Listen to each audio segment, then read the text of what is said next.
Kita akan mulai dengan hitung-hitungan kali ini. Kali tiga. Iya. Ingat nggak itu kenapa? Iya, itu karena kita lagi mau hitung. Jadi sebenarnya peluang kemenangan timnas itu berapa?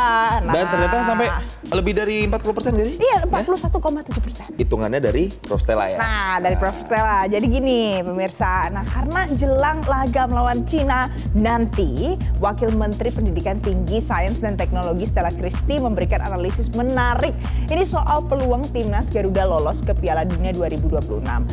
Jadi ini nanti bisa jadi bahan obrolan ya di warung kopi. Kalau misalnya hitung-hitungannya kayak gimana, udah disiapkan oleh Prof Stella.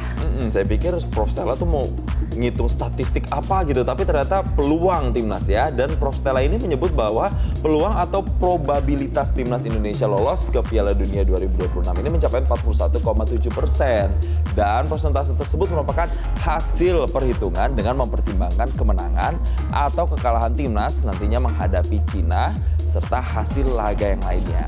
Dan laga Bahrain versus Arab Saudi juga berpengaruh besar ternyata terhadap peluang lolosnya timnas Indonesia.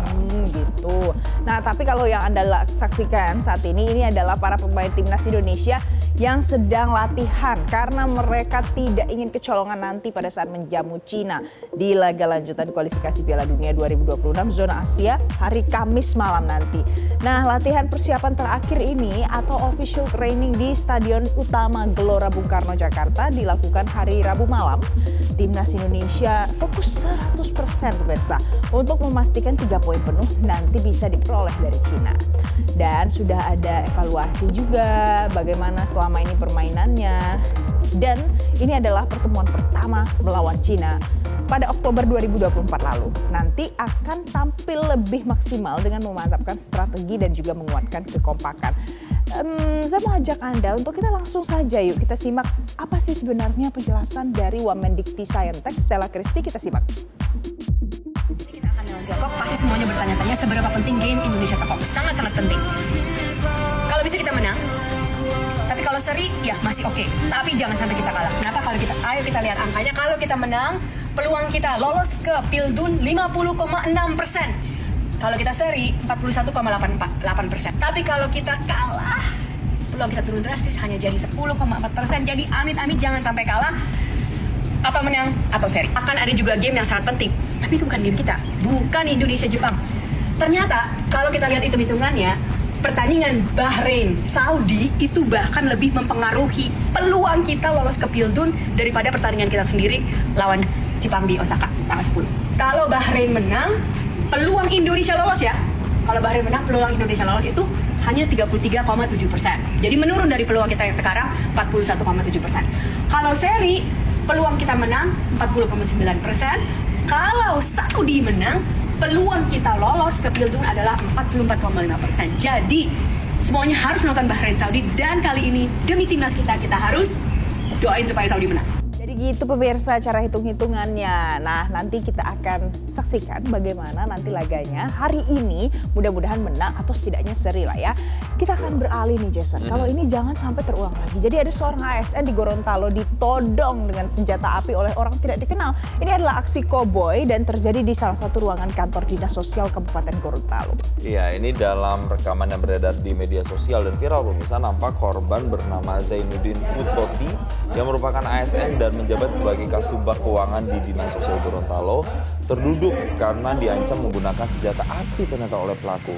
Dan korban ini mengaku tidak mengenal pelaku, namun sehari sebelum kejadian ia sempat berselisih paham dengan rekan kerja satu kantornya dan korban pun telah melaporkan kasus ini ke Mapolres Gorontalo.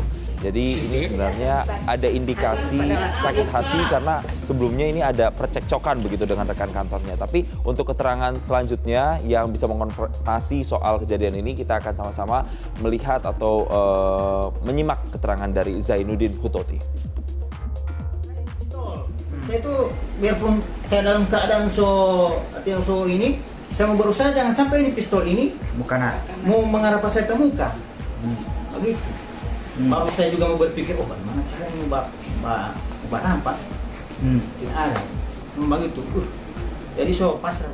Ini apalagi ya pemirsa, terjadi lagi kasus-kasus seperti ini. Ini jatuhnya memang sudah lebih kepada kriminal nih Valen. Jadi ada seorang pria yang nekat menyiramkan air keras ke tubuh mantan istri siri dan kekasihnya karena cemburu melihat mereka tengah berboncengan sepeda motor.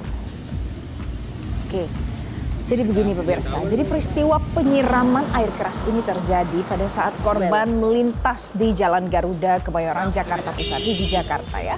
Nah, kedua korban ini mengalami luka bakar yang serius di bagian pinggang, lengan, dan juga di bagian kaki. Petugas Reserse Kriminal Polsek Kemayoran kemudian langsung menangkap pelaku yang terjatuh usai menyiram air keras ke korban dan nyaris dihakimi oleh warga sekitar. Iya, jadi ini pelaku berinisial F berusia 35 tahun merupakan warga Jakarta Timur yang kemudian nekat menyiramkan air keras ke tubuh mantan istri siri dan kekasihnya pemirsa. Inilah gambar yang Anda saksikan mungkin sedikit menggambarkan bagaimana kondisinya.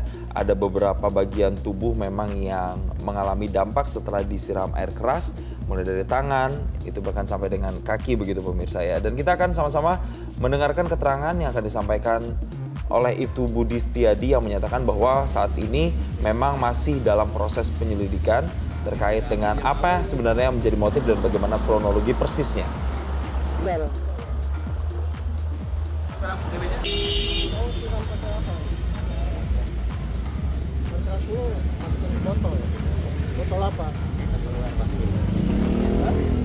Jelajahi cara baru mendapatkan informasi. Download Metro TV Extend sekarang.